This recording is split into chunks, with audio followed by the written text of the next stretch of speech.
Olha só, nosso assunto agora é a literatura nacional para estrangeiro ler. Pois é, essa semana o projeto do Itaú Cultural está recebendo editores, tradutores e escritores que se conectam por meio de um banco de dados.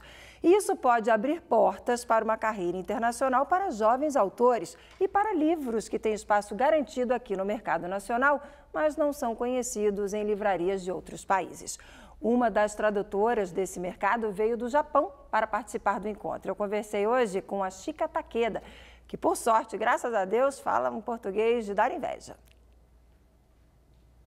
Eu queria começar o nosso bate-papo exatamente falando sobre isso. Da onde veio essa sua paixão pelo Brasil? Foi quando eu tinha mais ou menos 15 ou 16 anos que eu fiquei interessada pelo Brasil, porque meu pai foi transferido pela companhia onde ele trabalha para o Brasil, mas ele deixou a família inteira no Japão. Ele foi sozinho, mas eu queria ir, né? Mas eu nunca pude, então, e cada vez que ele volta para o Japão, ele traz muitas coisas do Brasil para o Japão. As informações, os objetos, música, disco, né? Naquela época era disco, né? Eu, sem conhecer o Brasil, e fiquei apaixonada. E como é que você aprendeu português? Aí eu decidi, eu queria ir para o Brasil, eu queria conhecer o Brasil, aí eu decidi fazer curso de português na universidade. Aí eu ingressei na universidade onde estou lecionando agora e aprendi português lá no Japão. E como é que é o mercado para os livros brasileiros? Quem você já traduziu, por exemplo? Eu traduzi, o primeiro livro que eu traduzi foi Terraço Sem Fim, de Jorge Amado. E depois traduzi Budapeste, de Chico Buarque. E como eu estudava literatura brasileira e gostei muito das obras de Machado de Assis, eu traduzi Memórias Póstumas de Brás Cubas e Dom Casmurro. Quem você acabou de traduzir agora? Qual foi a obra que você acabou de traduzir?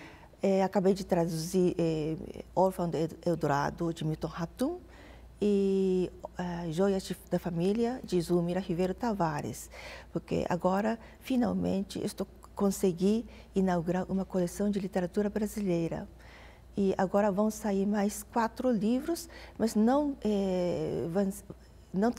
traduzidos por mim, mas por meu professor e também meus alunos. E como é que é o mercado para a literatura brasileira lá no Japão? Infelizmente, a literatura brasileira ainda é desconhecida, não é muito conhecida, né? Mas eu acho que Machado de Assis abriu um pouquinho a porta. Porque antes de sair as obras de Machado de Assis, quase não tinha chance de publicar. Aí, eu acho que perceberam que existe uma literatura boa. E o que para a gente fechar, o que você diz que seria uma curiosidade do que você já viu quando você foi traduzir do português para o japonês? Tem algumas palavras que são difíceis de traduzir? Sim, claro que sim. Por exemplo, o primeiro romance que eu trazi era Jorge Amado, Terraço Sem Fim, de Jorge Amado. Lá aparecem muitas palavras que eu tive dificuldade, por exemplo, tocaia. Tocaia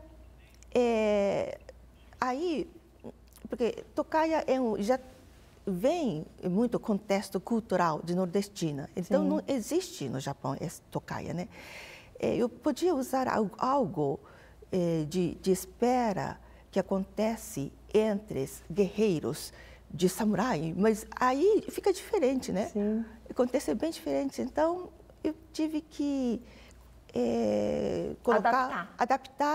colocar o som, como tocaia, aí eu coloquei ao lado o significado que espera.